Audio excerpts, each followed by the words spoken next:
Hi, this is Dr. Walker. Welcome back to the channel, denwalker.com. And before we get too far into this video, just a reminder, as you know, if you like what we're doing, give us a thumbs up and the like and the subscribe. We would appreciate that really well. Anyway, today I want to talk about what I consider to be the 5 most important supplements that one should consider to be on for long-term health benefits concerns. Number one, and I think I can't say enough about this one supplement. Someone considered to be a hormone in lots of regards. It's a wonderful supplement. It does so much for your body. So, ideally, though, if you can get outside in the midst of the day with sort of where the sun is sort of at its peak, for about 15 minutes thereabouts, you can get about 20,000 units of vitamin D. Otherwise, if you're in an office or in a building for most of the day, like I am, and I suspect many of you are, then this is the way to do it, right? Vitamin D supplement. Lots of articles that discuss the fact that you can actually take between 5 and 10,000 units per day. Get your levels checked again. Now, lots of information online regarding what should your normal levels be. I don't care what other people say. I'm telling you, my opinion is that you should be maximizing your vitamin D3 levels should be between 80 and 100 nanograms per milliliter, right? Some discussion about having too much calcium in your system and so forth, but there is a theoretical risk. But with the next vitamin I'll talk about here in a second, it should help mobilize calcium and put it where it needs to go, right? So unless you have a profound problem with calcium to begin with, which I don't know many people that have that condition, most people should be okay with getting 5 to 10,000 units of vitamin D3, just again for immune health, long-term health. Vitamin D3. In conjunction with that, I'll say one more thing. Vitamin D3, and the next one I'll talk about, these are fat-soluble vitamins. What that means is that when you take them, I heard some person say recently, I cringed, because when you take these supplements, you should take them with a little bit of fat, good fat. So avocado oil, olive oil, walnuts, almonds, those, not peanuts and not peanuts and cashews, but any of those other good nuts I talk about quite a bit on denwalker.com or on Twitter. You can take with them.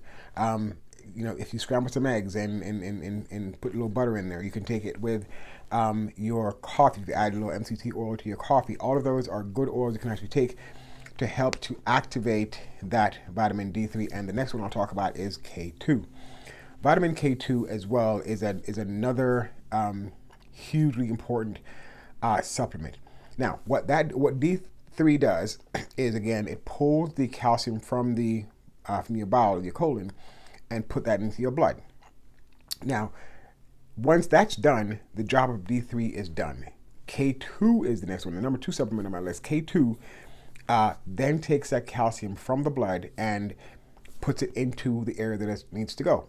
Without K2, that calcium could end up in your soft tissues, in your vessels, where you don't need that. You need the calcium, for example, in your bones to prevent bone loss, osteoporosis, and osteopenia. It prevents those things from happening. D3 and K2. Now, some question as well about nattokinase. Nattokinase is essentially MK7, which is gotten from fermented foods. If you're taking nattokinase and you're taking K2, there's nothing wrong with that, right? Because I'm telling folks to take essentially 100 micrograms of K2 with every 5,000 milligrams of units of D3.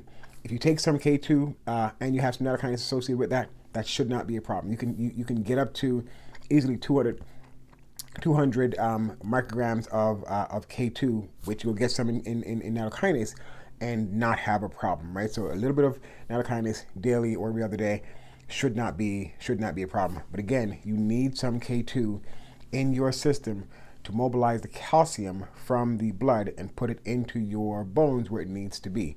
Very, very important. Those two things you should sort of have on the same neuron, D3 and K2, both fat soluble vitamins, both taken together, both taken in the morning, not at night. Again, vitamin D3 is known also as the sunshine vitamin. Take those in the morning, helps to energize it a little bit. So D3 and K2.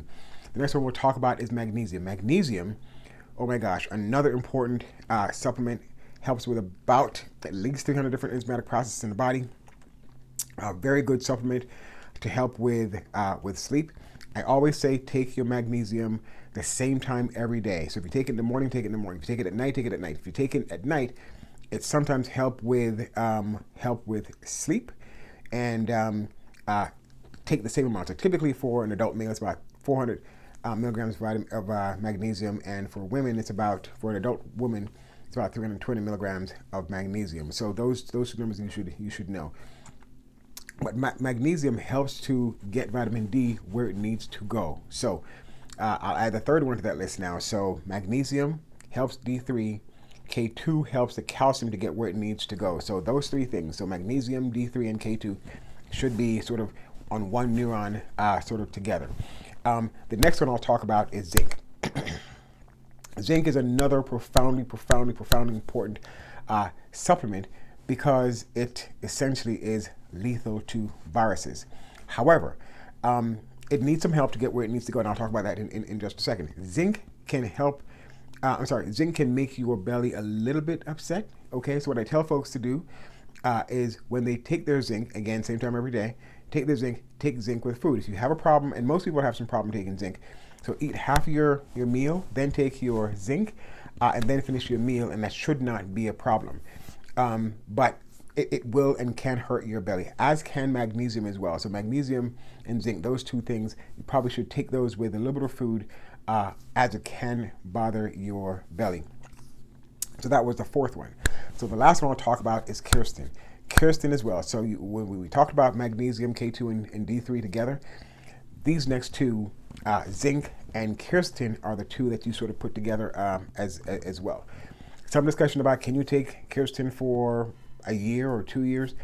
I've been taking it at least for the last 3 years and has not had a problem. The only caution with quercetin is, I'll tell you, if people have a thyroid disorder, specifically hypothyroidism, can make your levels a little bit awkward. So you should tell your doctor about that. But what's important about quercetin is quercetin helps to get the zinc into the cell. Once zinc gets into the cell, then it begins to activate and do what it needs to do to viruses. In other words, decrease their chance of replication. That's what zinc will do. But zinc needs to actually get in the cell first.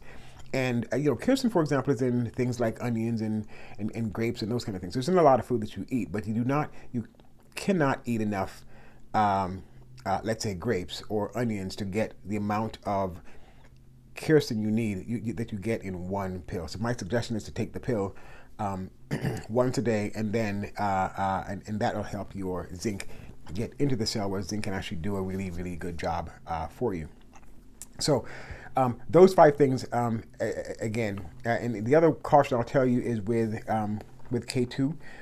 K2 can make your blood a little thin, in that if you're taking other things like Coumadin or warfarin, you may have a little bit more of a harder chance of getting your number, your INR sort of stabilized in a certain area. Just tell your doctor and have them work on that part of it, right? But I think it's an important enough supplement to take. So in other words, if you're taking D3 and D3 pulls the calcium from the bowel and put it into your blood, again, you need something to mobilize it, to take it from the blood and put it into your bones where it needs to go. So again, can cause some blood thinning, making the INR a little bit difficult to control. But again, just let your doctor know about that one specifically, because it can make it a little difficult to control. But I think it's an important supplement. I've added it to as my fifth, or one of my 5 supplements to take for you, and I think you'll feel remarkably better and different. Adding these things, you'll be sick a whole lot less in the year. And again, things like zinc and quercetin, it's not just for the virus. It helps sort of any other viral disorder, to include the common cold and flu and those kind of things. Any of those things, it'll help to decrease the replication for those disorders. Again, zinc and quercetin. Thanks for listening again. Dr. Walker, God bless.